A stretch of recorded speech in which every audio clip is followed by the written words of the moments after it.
And then I recall that in '82 I was a delegate for the Democratic Party. I went all the way to the state convention in Spokane. And we wrote this wonderful platform, but Henry Jackson was the senator and very powerful, and he was a real hawk. And so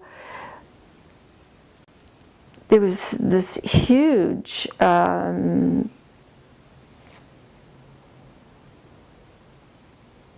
conundrum.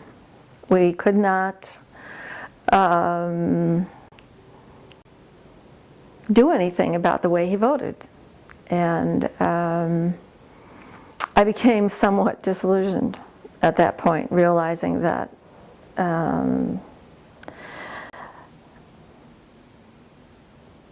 the people could say what they wanted, but if the government and the senators didn't carry it out, we were kind of done. And at that time, Hunthausen was becoming quite outspoken, and we examined tax resistance, and we did begin to tax resist on our Bellevue house.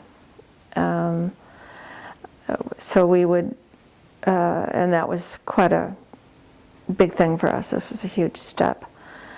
We kind of figured out what part of our taxes would be going for the nuclear weapons budget, which was really kind of a wild stab, and resisted that part. And then we would send them a letter with our tax return and say that this was what we were doing. And we did that for years. Eventually, after we moved over here, in a fluke, we had to be very careful because we knew they came the first of the month to your bank accounts. And so you had to be very careful not to have money there, and otherwise they'd take it automatically on the first of the month. And so we kind of went through a big process with tax resistance, and they didn't get it, and it was because someone else's money was in my checking account that they got it, I think in about 1986 or 7. They got the bulk of it. And they put a lien on the house here.